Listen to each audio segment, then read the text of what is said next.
the Unaka, the Iron, the Blue Ridge, the Great Smokies, the ranges of the Great Southern Appalachian Highlands. Covering 40,000 square miles, it spreads over portions of 7 states. Farmland in the valley is fruitful. Nature has provided the potential for low-cost electric power. Industries are growing and prospering. The river is a busy channel of commerce. This is a valley favored by nature. Yet not many years ago, this valley was a problem area for the nation.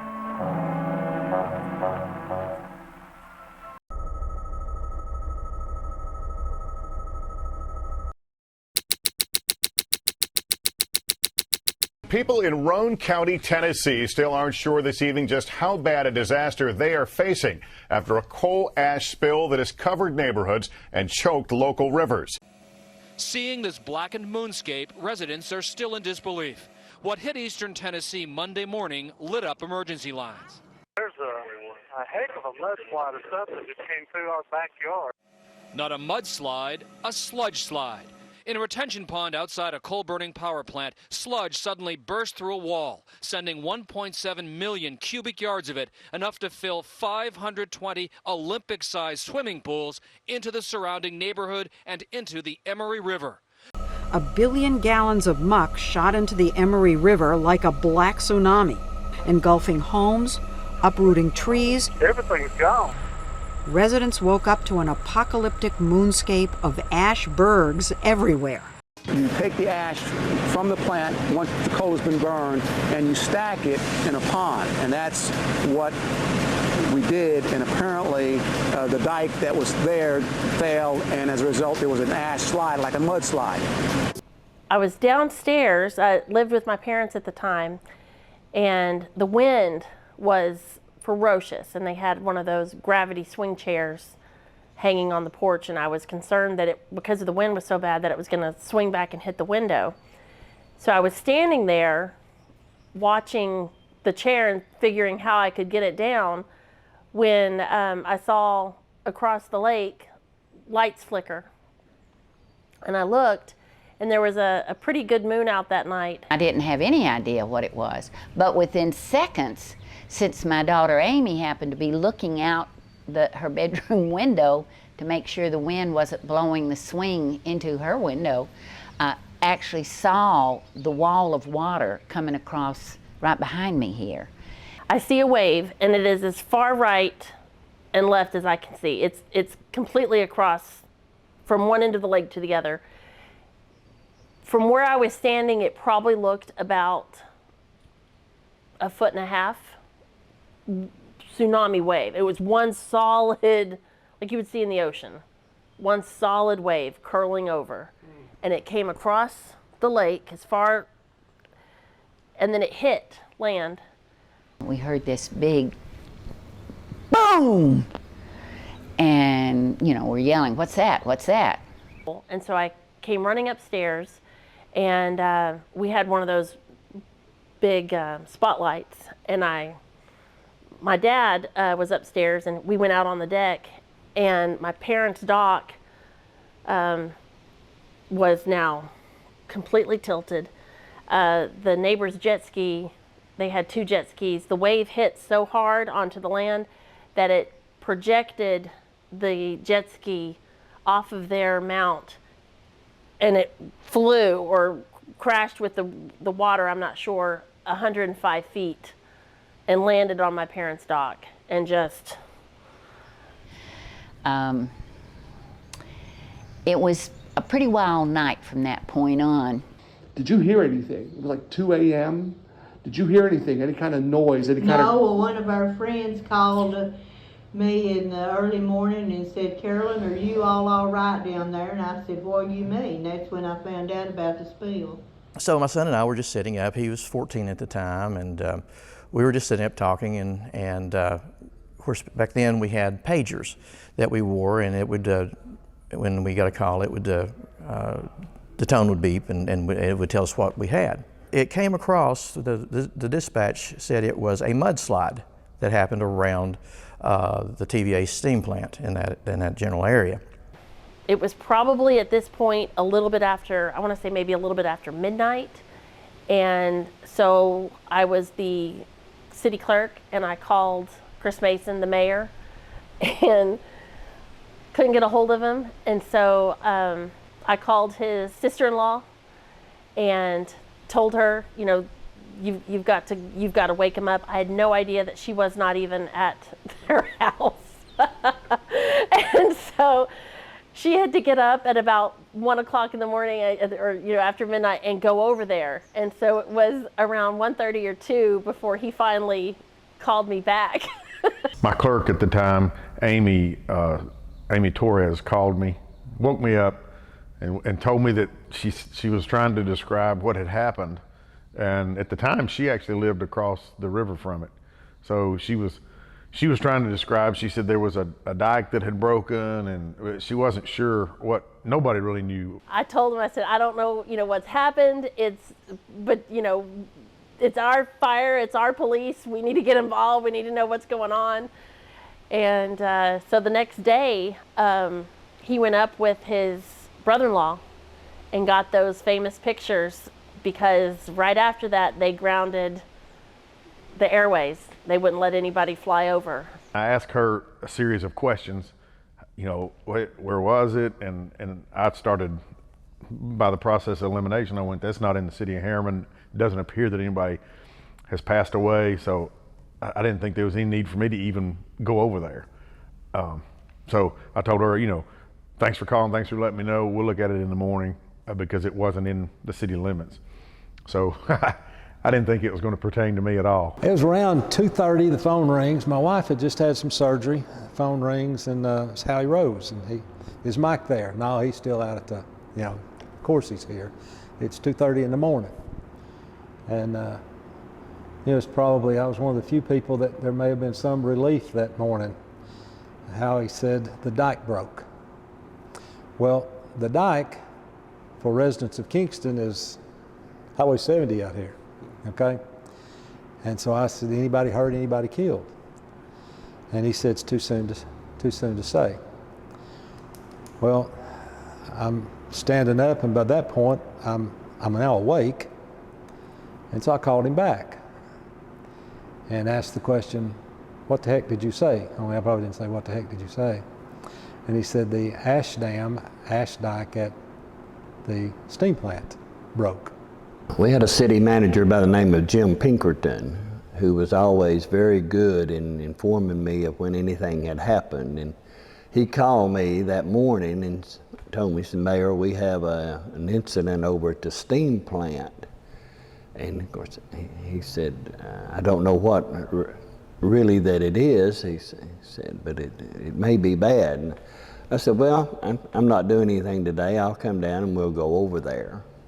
We got together with the TVA people and the emergency response people that were there, and they held a little impromptu meeting to get everybody together, and then they took us for a ride in a four-wheel drive vehicle to see the perimeter of where the ash had gotten to and all. We got to a part to where we couldn't go anymore in a vehicle, and it was pretty far around Circle Drive from the Harriman side. But we ran into what it looked like a mudslide, because I mean it was dark but we had a really nice moon that night, and it was very, very cold. Behind me here, looking across the river, is Swan Pond Road, and Swan Pond Road and the railroad track that runs beside it had been taken out by the rush of the water. Didn't know it then, but saw emergency lights, red and blue lights flicking coming from the right-hand side, from the Harriman side, and then saw others coming from the Kingston side, and the left-hand side as you're looking, with a big black empty space between them. And we had heard that there was a house that had been moved off its foundation and moved about 75 to 100 feet uphill. Well, if you know anything about mudslides generally go downhill. And so this was very unusual for a mudslide to be going uphill. And when we got kind of up into the muck, of course it had already started to freeze, and so that helped a little. But when we got up there, we saw the house. It had moved. Then there was a gentleman inside the house. His house had moved, and he had ridden up the hill in the ash. But the house was pretty much intact. So we got him out of the window.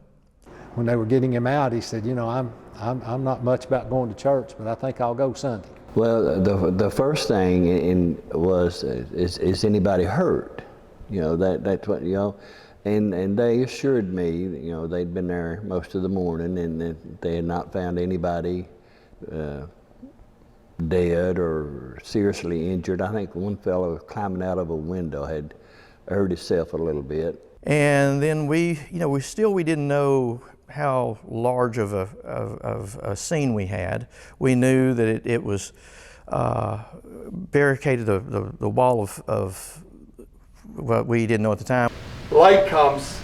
And that's when we start seeing the destruction, mostly just along the river. As I said, our houses were higher, but over there used to be a little white farmhouse right across the river from us, and it had coal ash up to the eaves. That the whole bottom floor of the house had to have been encompassed by that stuff.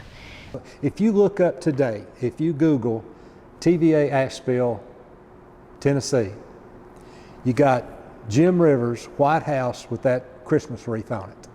That's what Roane County has to live with forever. At the time of the spill, I had a land contract on that with a man by the name of Perry James. I did not see the tsunami. I saw the aftermaths of it. I saw the, you could tell in the, I think I've got a picture of it in here somewhere, yeah, of how high it was. There's a picture here where the water came up over the garage doors and the mud layer. Well, that whole water level went all the way down the river.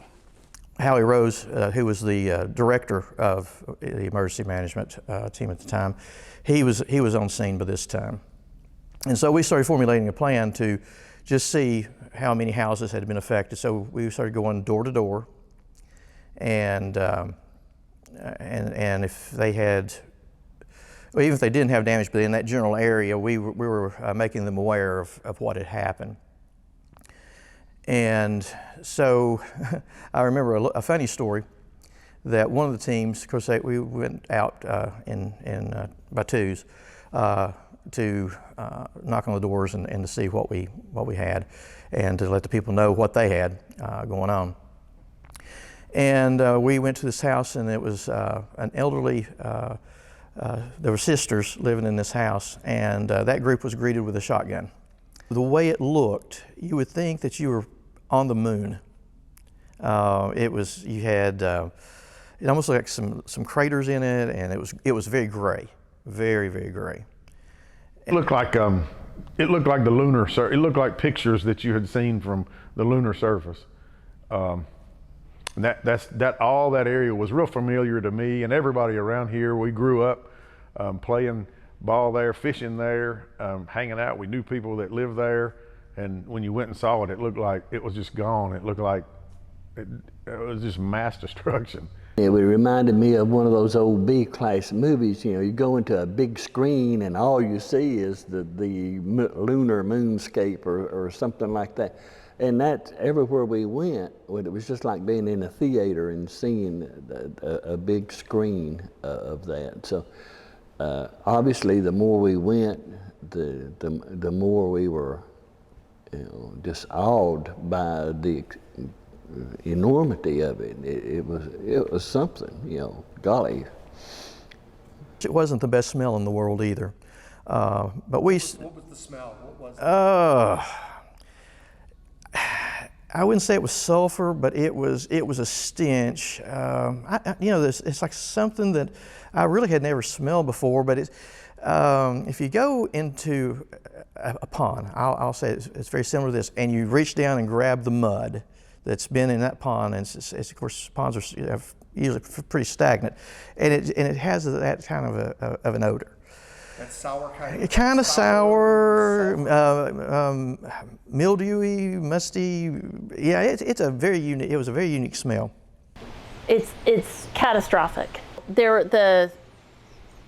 And the sludge was so deep. If I'm not mistaken, back in the day, that channel was about 35 feet deep, and it was sitting about 10 feet on top of the water. Director Rose went and met with the CEO because he came in, and he came in by helicopter. I think County Executive Mike Farmer was the first elected official on the scene, and I was the second with Mr. Pinkerton, and they brought us in and said, look here, this is what we know. And they did not try to hide anything. I'm going to say it was 3:30, 3:40, something like that. I mean, it didn't take long to get dressed and get over there.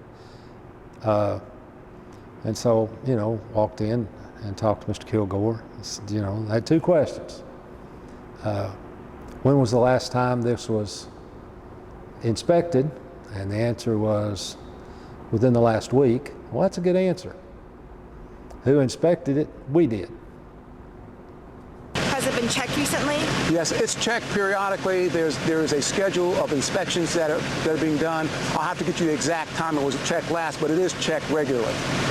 Hey, I took a test the other day and I thought I did really good. I probably made 100 on it. What I understood about that is that they had a routine of going out on the ash spill, and I don't know how you inspect anything, but the people that were there, I think Gary Wallace was the gentleman that had been out that night and had inspected it, and nothing, there was no foretelling at that time. Went the next morning and started making some phone calls, what really happened, what's going on, and started learning about the magnitude of it, and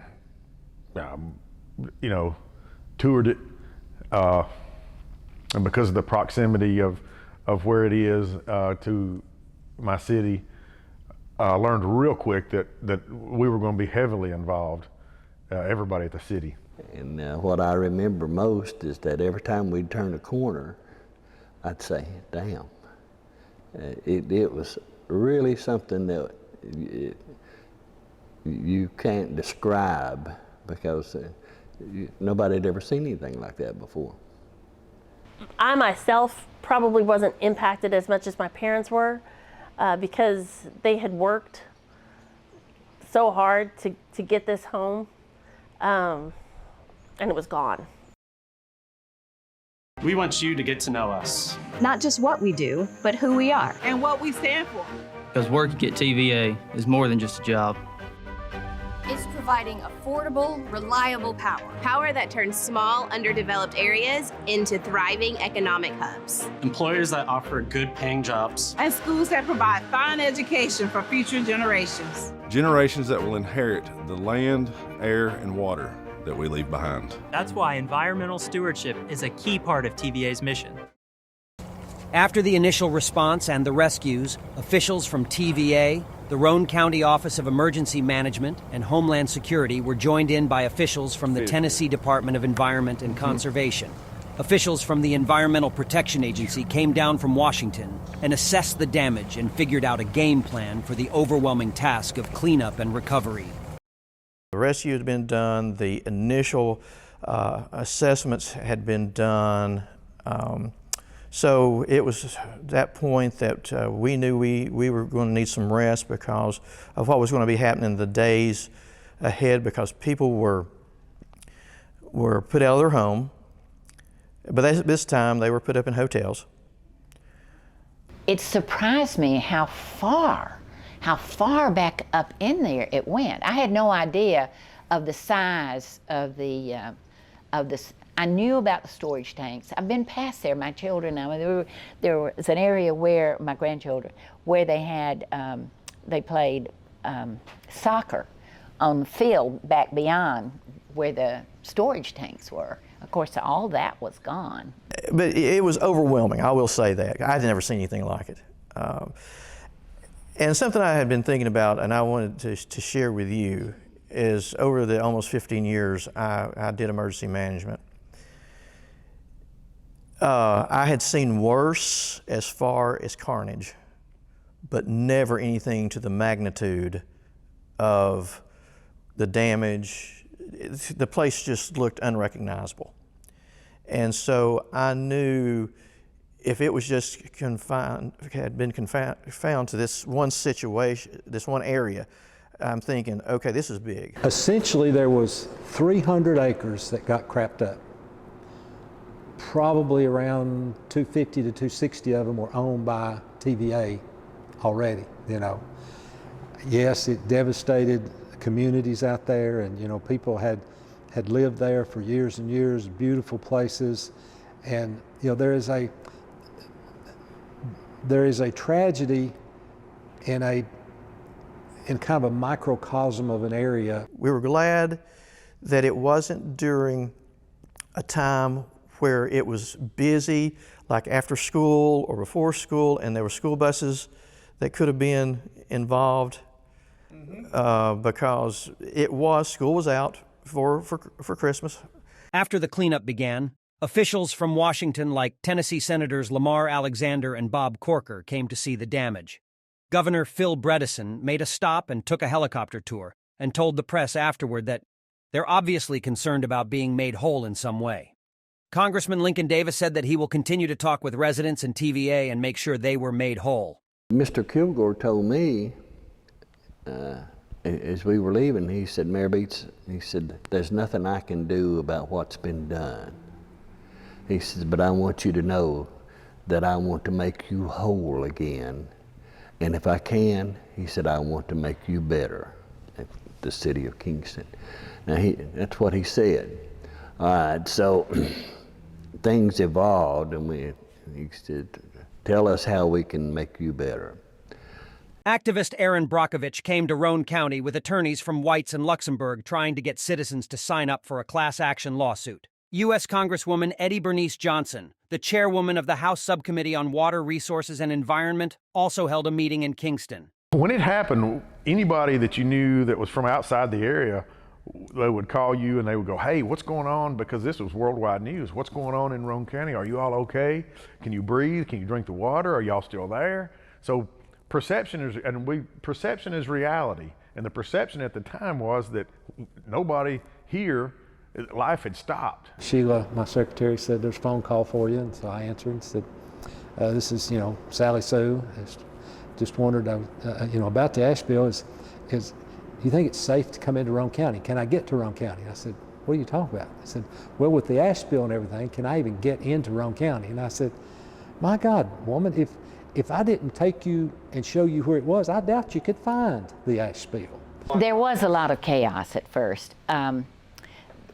A lot of misinformation coming out from TVA, which was distressing. Now, we had a little more insight because we were right here. For instance, on that morning, this gentleman who was, I think he was with their publicity or, you know, that type of part of their organization, and it was still dark, and he was being interviewed.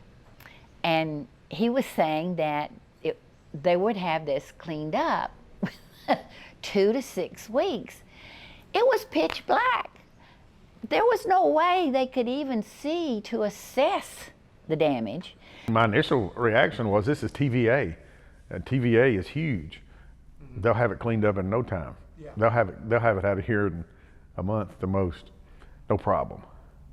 There was a town hall meeting that I went to, and they were talking about how, I asked them, I said, you know, you're keeping it wet, but what are you doing about the fly ash that's sitting out in the water? And you're keeping it wet on your property, but what are you doing about all of the stuff that's drying out in the middle of the lake, that's blowing into our house? Well, I think it was around March, maybe 3 months later, we started having a lot of meetings with the community. just upfront, trying to be transparent, and I was trying to put ourselves in a position to help everybody in our community learn what had happened. So we started holding a lot of meetings, community meetings, and just for people to have question and answers with us and with TVA. And unfortunately, our answer to a lot of the questions were, we don't know.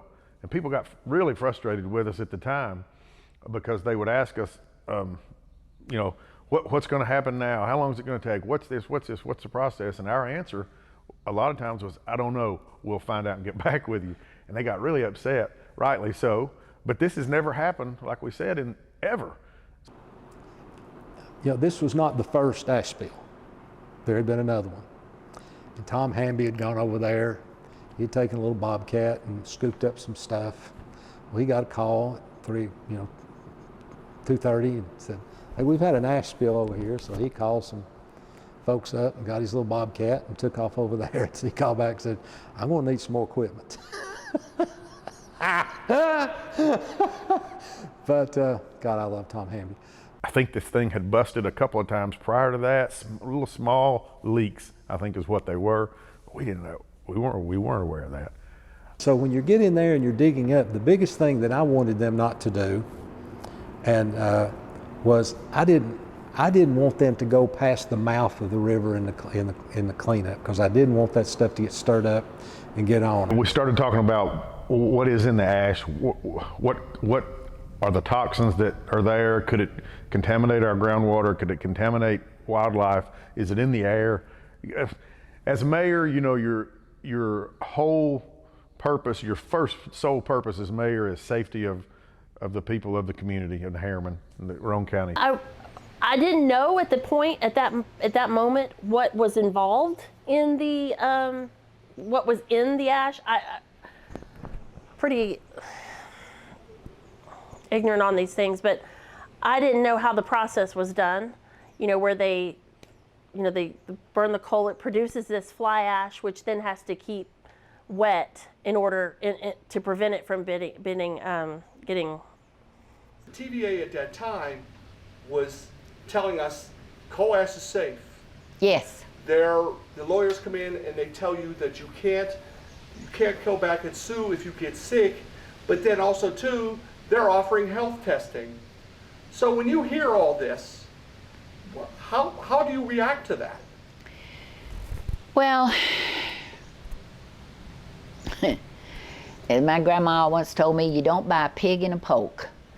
I was in the kitchen and I happened to see a blue cup there, and I thought, boom. And I just filled up the cup and didn't have a lid for it. I put saran wrap over the top of it. I says, I'm going to drink this water, and to show people that, you know, I trust the water, and I trust the water enough that my grandson's formula was being made off of that. And probably a lack of understanding of what was really going on there. You know, I heard people say, well, it's stuff occurring naturally in the environment. Well, so is uranium, but you don't want to put it under your bed. What really infuriates them is executives from the power plant telling them that coal ash is as safe as dirt. We have broken the trust of... Anna Ray oversees environmental policy at the Tennessee Valley Authority, which is responsible for the spill. I asked her how toxic she thinks coal ash is. I'd say that the constituents, the things that are in the coal ash, are the same things that are naturally occurring in soil and rock. So is it like dirt? Would you say that? Would you say that sentence? That stuff is like dirt? That ash material is higher than dirt in two areas, and that is arsenic and thallium. Besides finding clays, quartz, iron oxides, and aluminosilicate glass caused by combustion at high temperatures, coal ash contains major constituents of silicon, aluminum, and iron, lesser amounts of calcium, magnesium, potassium, sulfur, titanium, and phosphorus. There are minor amounts of chromium, nickel, zinc, arsenic, selenium, cadmium, antimony, mercury, lead, as well as uranium, which is commonly present at 10 to 30 parts per million. There's been the rumors about cancer and carcinogens in the ash and all that. And you know, I think people just wanted money, because nobody that I know got sick. And we stayed here and we didn't get sick. Well, the deal, it was immediately upon people thinking they had health issues. They called in Vanderbilt, and maybe I think Johns Hopkins or something, and they actually set up like a clinic for those people to go to.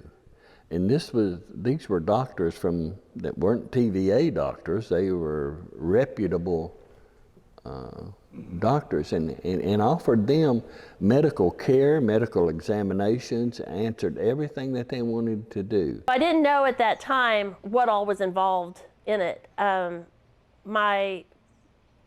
We started doing some research though on what was involved. My husband had COPD. And we were aware that once that coal ash dried out and the wind hit it, it would be blowing, and that would be very devastating for his particular health. I stopped letting the kids go outside and play because I didn't want them to be outside. Would you swim in that water? No. You know, I found kids swimming in that water. No, I wouldn't swim. I don't even swim in the water 10 miles down the river from there. Because I've heard too many stories and I've seen too many samples of what has come out, and it's not been from TVA, let's just put it that way. The county gets $43 million. How did you come up with that number, $43 million? Okay, first off, TVA says we want to do an economic assistance. This is in no way any payment for any kind of damages. We just want to provide some, right now, economic assistance for the county. And so, you all go out and you identify needs, and we're going to try to fund them. They've said $25 million. And we wanted this. I wanted some, help for schools and this and this. And so it came out to $43 million. But now when you accept that, understand that is in no way payment for anything. We'll talk about that later on. I said, we have started a project, trying to start a project that we think will help not only Harriman, but it will help everybody in the region, especially the youth in the region. And I gave them the whole history of this building that we're in. And at the time, it was uninhabitable. So they said, what kind of money are you talking about? And I told them what the rest of the total project cost was. And they said, I don't know, let's okay, thank you, we'll think about it. And some time went by, and I was on another board where with other mayors, and TVA approached us at that time. This was a few months later, and they said, hey, the city of Harriman, Chris Mason has brought a project to us that he would like for us to consider. My personal feeling is that we needed, yes, we got, Kingston got their sewer upgraded. Harriman got money for the Princess Theater and something else. Roane County got new schools. I don't remember if Rockwood got, anyway, everybody got a little bit of money. From an economic impact, and at that time, a reduction in property values, it's still my belief that Roane County should have received somewhere in the neighborhood of, I'll say, $15 to $20 million a year for a period of 10 years. This was a project that was already on our radar, just trying to figure out how to fund it. So this happened. This project, that the money was given from TVA to the Princess Theater Foundation, which is a nonprofit group, but that money was $1.7 million. Everybody else's projects, I think the city of Kingston's project was it was a sewer plant, around $5 million. The county's project was a school project, around $32 million, which was on their radar. And the county at the time, the school board, I think, was trying to figure out how to fund their $32 million project. We had a foundation meeting, and we presented what ours was. The county wasn't ready at that time, but the county was involved in a school building program at that time. And there was thought that would help. And most of us agreed with that. So they took the proposed building program I think it was $32 million. When I campaigned to run for mayor, the most common question I got was, when are you going to get the Princess Theater open? When's the Princess Theater going to open again? When's the Princess going to open? So when we learned that this project was going to get funded, I couldn't wait to make the announcement that one day the doors of this theater would be open again. And it was the total opposite. When we announced that this was one of the projects that was going to be funded, the backlash was horrible. And it's mainly because a lot of politicians in the past have just, the public doesn't trust, I guess, a lot of politicians in a lot of ways that money is spent. We didn't have any more meetings down here, but they were making public statements and everything. And one of the things that we found out was anyone who lived directly on the river, TVA was going to bring in appraisers, certified appraisers, and we would be offered, the price that the appraisers came in for. Well, the first thing we did was go to TVA. We went to the ash spill site itself to see what houses were affected, which ones were totally torn down, which ones were demolished, what other docks, etc., what all was torn down. We had a meeting at Emory High School with the taxpayers in that area. We took them their tax card with the appraised value on it that they were paying on at the time, and assured them that once TVA made agreements with them, whether or not they sold, they would not be paying on the same values because of the damaged properties. My husband told a man came here from Chattanooga in TVA, and he wanted us to take an offer. My husband said, I wouldn't sell this place for $1 million because we wanted to stay here. When the TVA attorneys finally came out, they said, well, we're going to make this offer on your property, and then whatever your property evaluates at, we will give you, what was it they called it? A payment for your inconvenience. Now this was our retirement home. We'd worked all of our lives, and the house was 2 years old, the dock 6 months. And it was gone, an inconvenience. There was a lot of properties taken off the tax roll, like you said, and $22 million to buy 141 homes.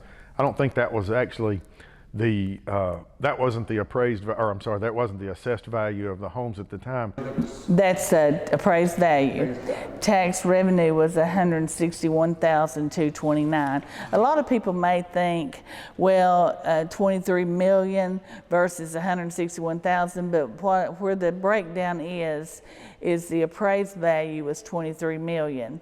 Then you take 25% of that because all of those properties were residential, and then you apply the tax rate to it, which was $2.72 in '09, and so that was applied to the 25% of the appraised value, and that's where you get the tax dollars. They were attorneys, they were not PR folks, and they didn't give you all the facts. For instance, I again went online, was doing research, and found that they didn't give you any advice about your taxes, other than to say you were going to have to pay, you'd be responsible for your taxes.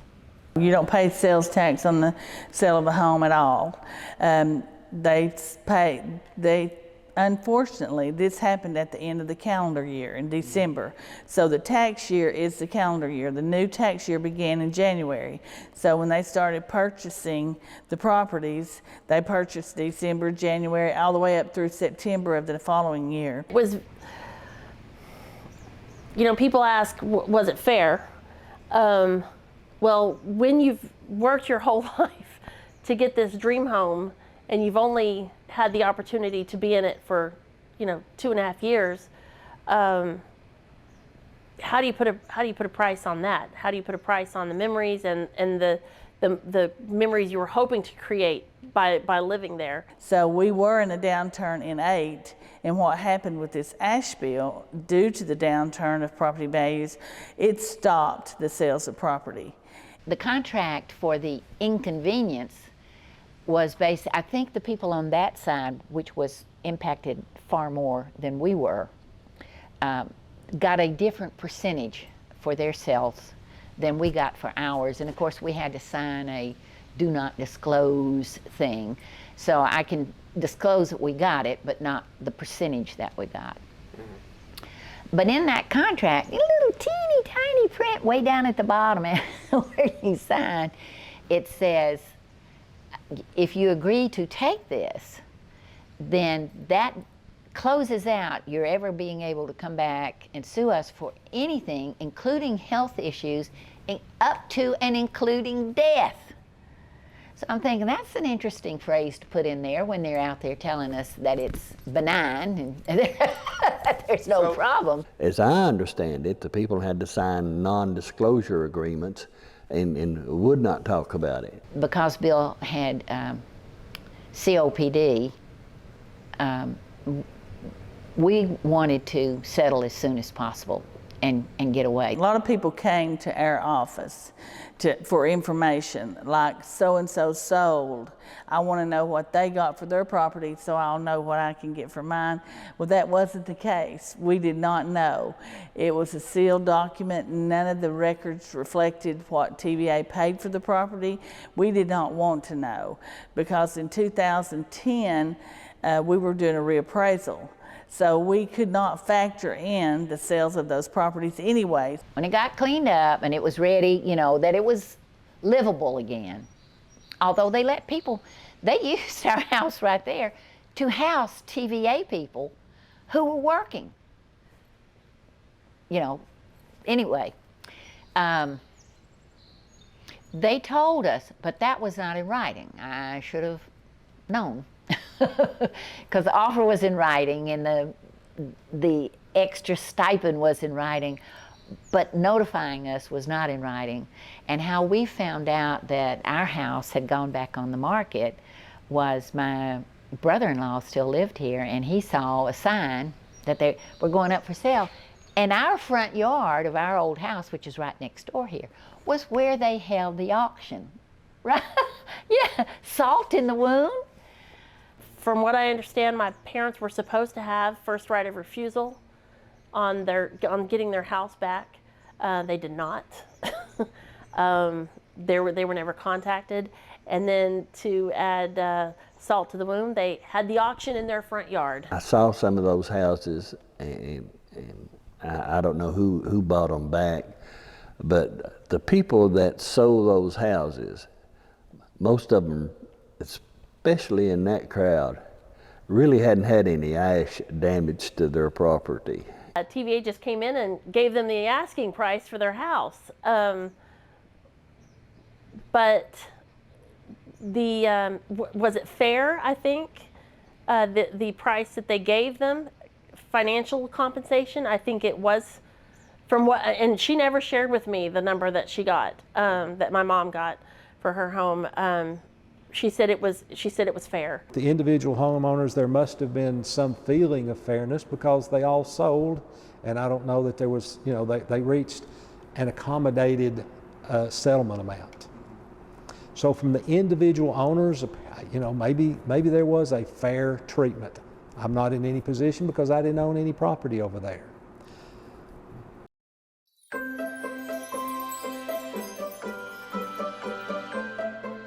This holiday season is a special time for family, for friends, for colleagues, for the people we treasure most and the people we depend on most.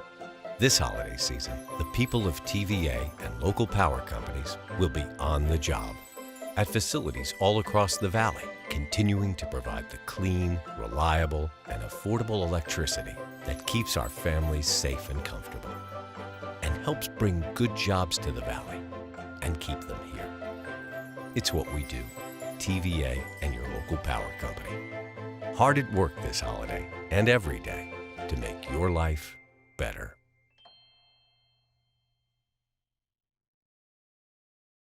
I had no idea what would have caused, maybe a small earthquake. I had no idea what would have caused that water to come across the way it did. There were two studies done, right? There were two, and the first one, just more or less, they said, we don't know. In January 2009, TVA hired ECOM to investigate the cause of the ash spill.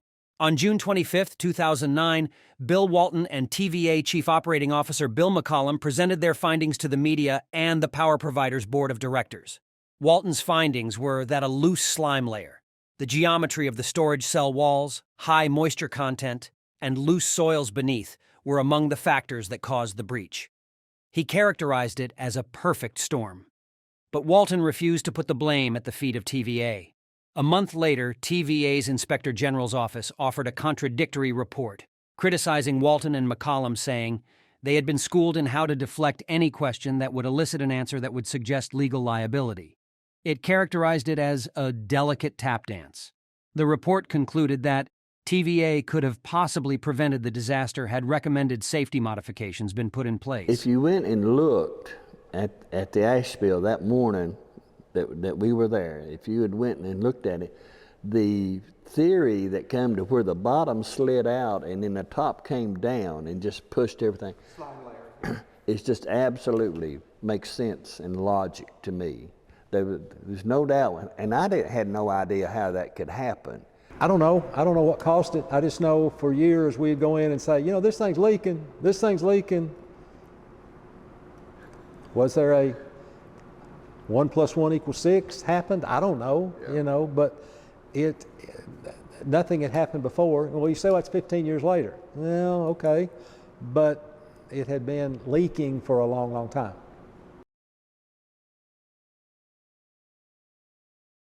There's a split answer to that. The immediate impacted people are the folks that lost their house and everything. And I've got to believe that from the evidence, had those people not felt like that they had had some reasonable attempt at being made whole. If you're extending it out to the community, I don't think so. Just because of lives were changed, families were separated. I mean, yes, we made the choice to move to Colorado, but we probably would not have done that had TVA not happened. And like I said before, with my mom, financially, they made her whole financially. Physically, I think TVA made whole. Yes, they monetarily, they made whole. Now, image-wise, the city of Kingston is probably still being referred to as a place to where that ash spill happened. I guess it depends on what you consider whole. I don't think that any amount of money or anything that they could have done could have made it 100%. Now, I think it was very well done. I think that they were trying to, I think some untruths might have been said in the beginning, because I don't think anybody really knew what coal ash was. Okay, I think there's two sides that you can look at as have they made us whole. As an elected official at the time, have they made us whole? I think they have, because what they gave us, I think was the we talk about a root cause analysis. I think it was the root cause for a lot of positive things to happen going forward. On the other side, from the private citizen side, I can't answer that because I wasn't affected directly. No. No, they didn't make me whole. Look, I would have had so many years to live there in peace and contentment with my husband. But instead, we went someplace else, and it's a lovely place, and he died there, and he'd written down he wanted to be cremated and have his ashes spread over the river. I'm sorry. And so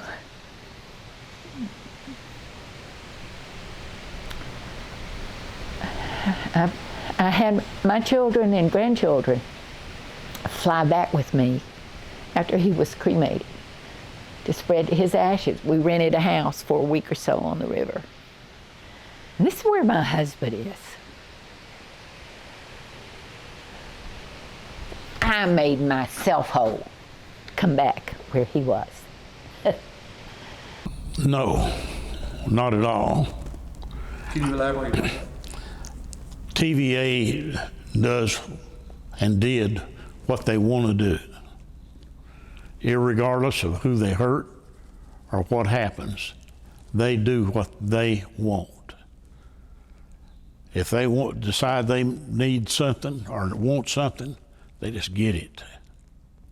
Well, I guess it depends on what you consider whole. I don't think that any amount of money or anything that they could have done could have made it 100%. Well, they did. They treated us right. Yeah, and you're happy? Yeah. And so you got money and you got to keep your house. Why is that? Was it? Well, the rest of them could have stayed here and got money too, but they decided they wanted to double their property. The Environmental Protection Agency, EPA, announced in December 2014 that the Kingston coal ash spill remediation project was complete. The project took 6 years and cost $1.178 billion. In June 2015, the Tennessee Valley Authority, TVA, released a video showing the work that was done to restore the site after the 2008 spill. Wetlands have been restored, wildlife has returned, and people are using the network of walking trails around the former spill site in Lakeshore Park, which was once a residential subdivision until TVA bought out all but one of the homes. Some areas that were once covered in coal ash have been converted into a soccer complex. Boating and swimming are again popular activities in the waterways surrounding the plant.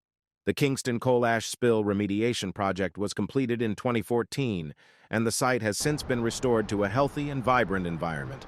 People are now able to enjoy the area for recreation and relaxation.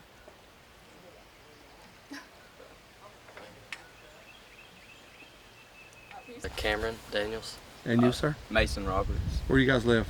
I live right down the road. Yeah. How long have you lived here? My whole life. I think it's fun. I think it's fun out here. What do you think of the job that TVA did on fixing this up? I mean, I'm sure you saw photographs, right? Yeah, I think they did a really good job. I think it's way better than it was before, yeah. Yeah. In what way do you think it's way better? A lot cleaner, I guess. You know, one of the concerns was that will we ever be able to shake that stigma from us? And I don't hear anybody talking about it anymore. I would love to go to these trade shows and see what the surrounding areas and the surrounding developers are telling prospective people that are coming in to buy property in our area, what they're saying to them, because I don't know if the ash spill is even a topic anymore.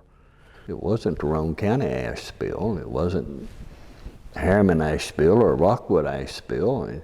It was the Kingston ash spill.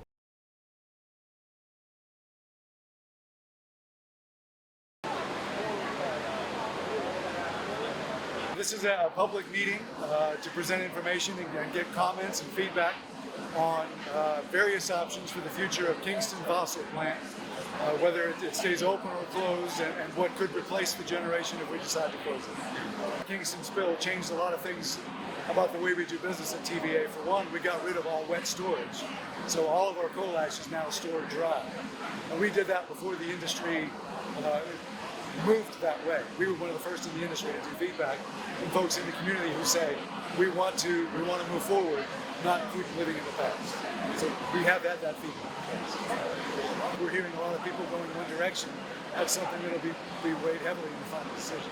I don't know enough about natural gas to make an educated statement on that. It would be lovely to have those towers down, and just the thought of having that happen again is always in the back of your mind. We lived in Colorado, right next to or down the road from the Air Force Academy, and they are fully, if I'm not mistaken, they are making the change to solar.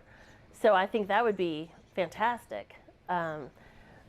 Even maybe put in a few turbines. The amount of wind that comes off of this lake is pretty impressive. I mean, it's obvious we're going to have to go to other forms of energy. I just hope that we're not so stupid that, like a congressperson said we need to get away from fossil fuels and use things like natural gas. Here's your sign, honey. You want to think about that.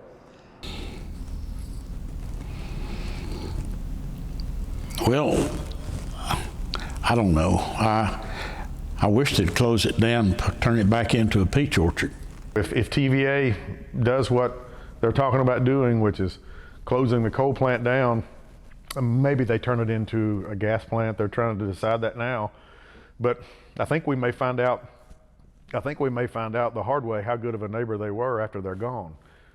I want them to use the small nuclear reactors that they're fixing to start building out at Oak Ridge. What people don't seem to think, but if an aircraft carrier in the United States Navy is powered by a small nuclear reactor, and it supplies whatever is needed for a town of 5,000. The city of Kingston's 5,000 people, by the way. And these are small enough to put in an aircraft carrier. They could set 2 or 3 of them over there in the grid that's already there. I love the concept of where TVA is going with their, at least when they talked about, was the small package. I used to call them, first time I ever heard about this was probably in the late 70s. They called it a reactor in a box. Kind of how I take TVA and any big entity like that is because there's a lot of super people that work for TVA, and I made some good friendships with some people that work at TVA, super trustworthy people. But TVA as a whole, I think you trust but verify is how you have to handle them. I think that they made some nice restitutions to the cities. I mean, we're sitting in a building today that was pretty much gone, and they pumped some money into the Princess Theater that today is being used a lot, and it brings a lot of community together, and I think that this was a very good use of money. This old, dilapidated, empty building is now alive and vibrant and creating positive activity down into a downtown that was totally dead. And now, if you drive through downtown Harriman at any given time of the day or tonight on the weekend, it's not dead anymore. There's a lot of stuff happening in the city of Harriman, and I think it goes back to this that started it. This project, positive activity breeds positive activity, and this project was the first little bit of positive activity that happened into a dying town. And there's been a lot of things happen since then. This project has brought thousands and thousands and thousands and thousands, tens of thousands of people downtown to different events here at this that never would have come down here. You can't unring a bell. And on December the 22nd of 2008, there was a tremendous bell rung that said the city of Kingston had a tragedy ash spill. TVA could not have fixed that. I can't fix that. We tried. I set aside $1 million of the foundation money for image repair. It is a beautiful, beautiful, peaceful place. And I'm a religious person. I feel close to God here. I feel at peace here. And I hope that I never, ever, ever have to go through something like that again. We barbecued pigs, had church socials. We had two separate times that we stayed all night, barbecued a pig, picked it, and then had everybody at the church out to eat. That's memories. That's memories TVA can't take away.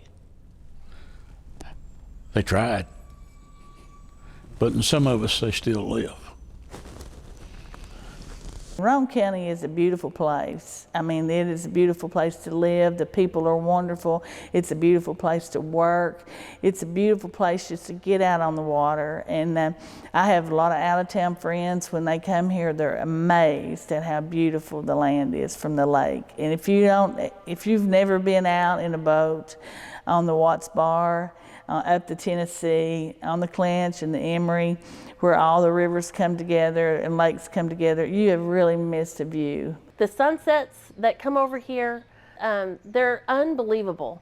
And you'll hear at least one of us 2 or 3 times in the evening, one of us will say, God, I love this place. And because when you just walk through and you look outside and you can't beat it.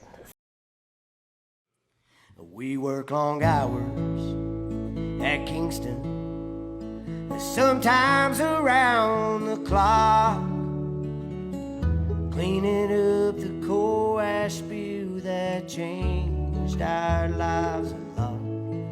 They gave us hard hats and safety glasses, steel-toed boots, air plugs and gloves, a safety vest. He had a dog in his backyard, and it, disappeared. Don't know what happened to the dog. A few days later, a week later, it showed back up, and of course they changed its name to Lucky. So, there was, as tragic may be, as bad as it was, there was some cute little thing is I took my first helicopter ride as a result of that, and when we got on the helicopter, and I think the Mayor Mason and I were in that helicopter at that time. But when it got up in the air, I looked down and all I could say was, damn. Backlash was horrendous. A lot of bad coverage. It's funny, there was some little newspaper or some little thing out of Chattanooga that at the time, it was around Christmas time the following year, I got a lump of coal award for having this project funded. A lump of coal, putting a project forward that wasn't worthy and shouldn't be using ratepayers' money to fund a project. So whatever, they gave me a lump of coal award. I'd love to go back and find that article now and write them a letter and invite them. We moved to Colorado, and I'm pretty glad that I got out there. We got to see my sister's family, my nephews, grow up, which we had not previously had the opportunity because they're military. They got stationed there at the same time that that's why we moved to Colorado, is because they were getting stationed there, and my brother-in-law was going to retire. I met my current husband, and I gained 2 bonus children, and then I have one. We have one together. So for me, I feel blessed for everything that happened. You don't see it at that moment, but I feel pretty pleased with the way my life turned out.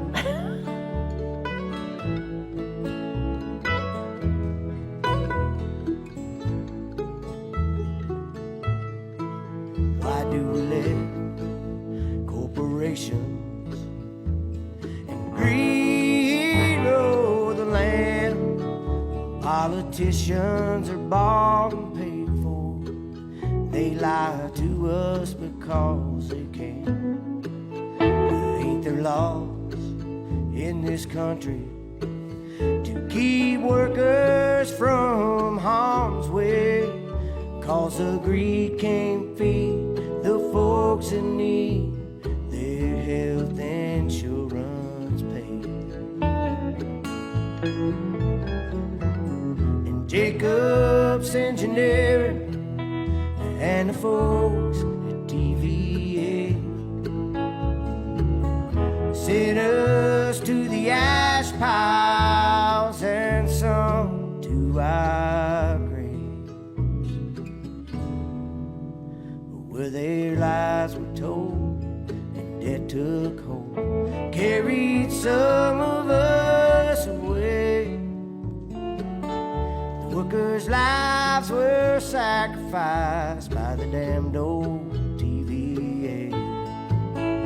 They still tell their lies while more